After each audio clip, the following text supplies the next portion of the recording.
My powers of divination are extreme. I can read the entrails of forums. The future of Automobilista 2 right here, right now.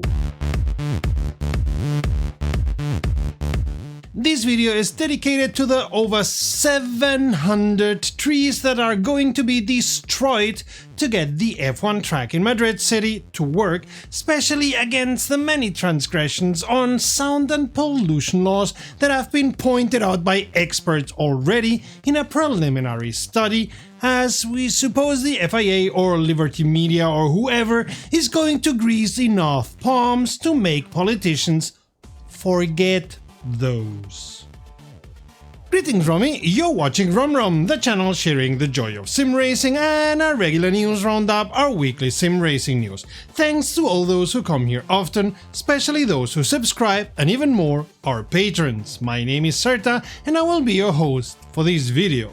Well, at last we can kinda go online with Assetto Corsa Evo. You'll know why I say kinda in our segment about it. And very interestingly, we got a glimpse of what is and what is not planned for Automobilista 2 in the near future, by which I mean this and maybe next year.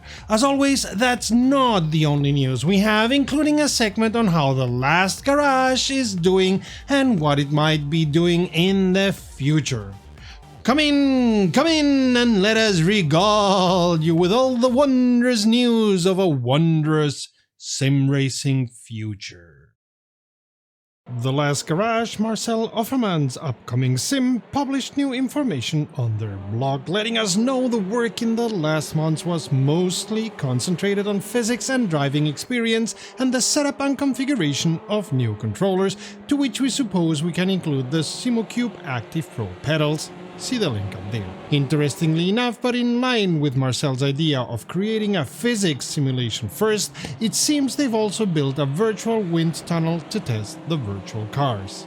Of course, because of the competition at the Sim Formula Europe, multiplayer has been brought forward, although for now concentrated on land-based races, but we're sure what Marcel and the team learned there will be also applied to other kinds of multiplayer racing in the future. Subsequently, race control and session management are now also part of the sim as our broadcast tools. As we showed you in the video about the last garage we filmed at the Sim Formula Europe, fully working suspensions are now part of the graphics, showing you the results of the physics calculations, and a driver model is now part of the sim, being able to move arms, fingers and legs. Again, as told in the video, TLG will be doing a 2-year R&D project with Donkerford to produce a simulation of their newest car, still being worked upon. Contrary to what we were all expecting, TLG will not be part of the Race of Champions, as according to the blog post, the organizers could not set up the hardware as needed by the sim. Finally, TLG will be adding a rally car and stage to be used for a local rally in the Netherlands, which will open up the sim for further support of rallies, including making further rally stages, according to what Marcel told us in a separate conversation. For a short time, KartCraft seemingly had no connection to its server, as the only thing anybody loading the sim saw was this. Luckily, this seems to have been a fluke rather than the end of KartCraft some people online were talking about, although it's not like it's seen any updates at all since Motorsport Games took over, sadly. Wreckfest 2 is planned to be released in early access because seemingly nobody releases anything finished anymore these days. To be fair, the original Wreckfest spent a lot of time in early access and grew and got better with every update. So yeah, this version of Wreckfest will appear in early access on the 20th of March, a Thursday. It's again made by the Bugbear studio and promises an overhauled physics engine to make the crashes more intense, the damage more precise.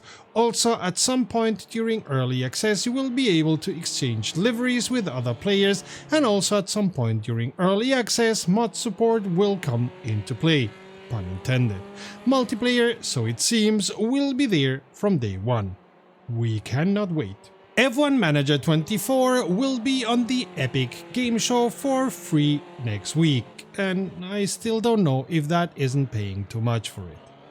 Le Mans Ultimate had a mini patch mostly concerned with race control. Things like difficulties creating new accounts and registering from events or the weather on servers. Fanatec will now by default ship their products for free when you buy them, excluding express shipping of course and shipping products for repairs. Coincidentally, wheels cost more now. iRacing had a big-ish update changing things within the anti-cheat system, improving behavior from AI drivers in crashes and correcting the way VR is used. Also, if you are experiencing crashes with Gen 9 or 10 CPUs on Windows 10, the devs think they have those corrected. A lot of cars also saw slight corrections of the damage model, other in their graphics, and others saw their setups corrected.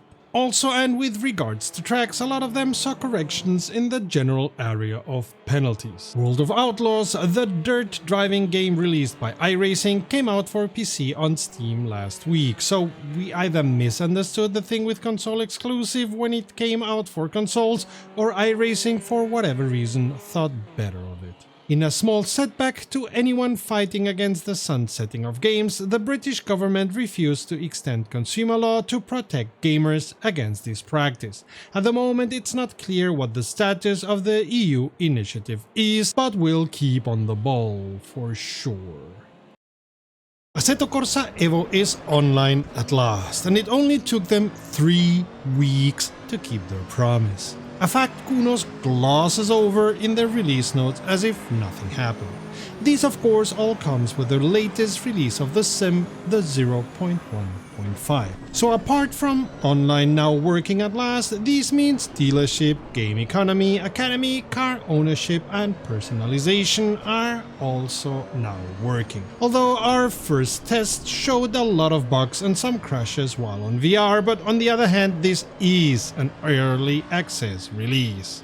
The devs have updated the way the sim checks for jump starts and sets up the corresponding penalties.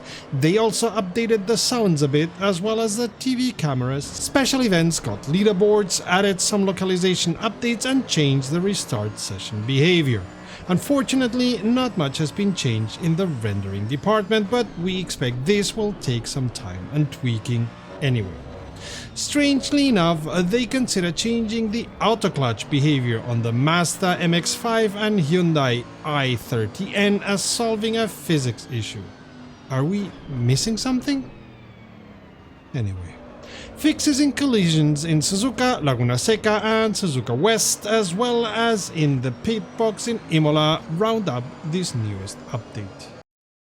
If you like what you see, how about supporting us? A like and a comment to tell the almighty algorithm we are worth watching are a good start. Subscribing is even better, and what really helps us grow is you becoming a patron, as YouTube's income is tiny for a sim racing channels. Patrons get access to exclusive content and are involved in our decision. Help us grow with your support. Help us keep spreading the joy of sim racing. Become a patron today. In an interesting experiment, Renato Simeoni, almighty ruler of Reza and therefore all things Automobilista 2, decided to do an Ask Me Anything on the Automobilista 2 forum closed up for paddock members. While he gave anyone being able to read the information, like us, the blessing of divulging the information, he also made it very clear that any part of what he was saying could maybe never be done, as many of the questions don't have definitive answers, yet things may never come to be and may be supported or hindered by anything happening in the future. So let's be clear that anything we tell you here may or may not happen in the future, but it certainly comes from the horse's mouth. For one, the physics updates on the 1.7 version are not expected to be as big and revolutionary as they were in other versions, and will be concentrated on the tires, especially with regards to curing, graining and blistering. Also, expect a 2026 F1 spec car soon after they come out in real life, as Automobilista 2 will try to keep pace with regulation changes. As was to be expected, and as we've said many times here, thanks to the low fuel motorsport races, Reza has collected a big amount of data, helping them to make multiplayer better and having enough information to be able to eliminate bugs and other unwanted behavior from the sim. Also, it may be possible at some point in the future to set up 2 races with a reverse grid option. And unluckily, my dream of getting a DLC concentrated on Asian tracks and series won't be happening anytime soon, as there are no plans for further packages similar to Racing USA for now. Speaking about content, Renato was suspiciously quiet when asked about historic Monte Carlo, while in the same sentence making it clear we shouldn't expect Istanbul to be part of Automobilista 2 anytime soon or even ever. Also, 3 historic versions of Le Mans 1971, 1988 and 2005 are coming to Automobilista 2 in due time, with the cars fitting that period being released at the same time as the historic tracks. And expect more dirt and rallycross content coming up at some point in the future, and possibly karting tracks, even indoor tracks. More content. US stock cars, aka NASCAR, will be present at some point representing the years 1980, 1999 and 2023.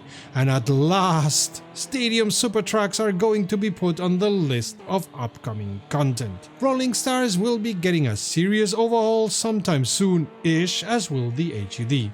Now, going completely into the realm of maybe, there may be a way for Reza to allow mid-race saves. No promises, but the team are looking into it.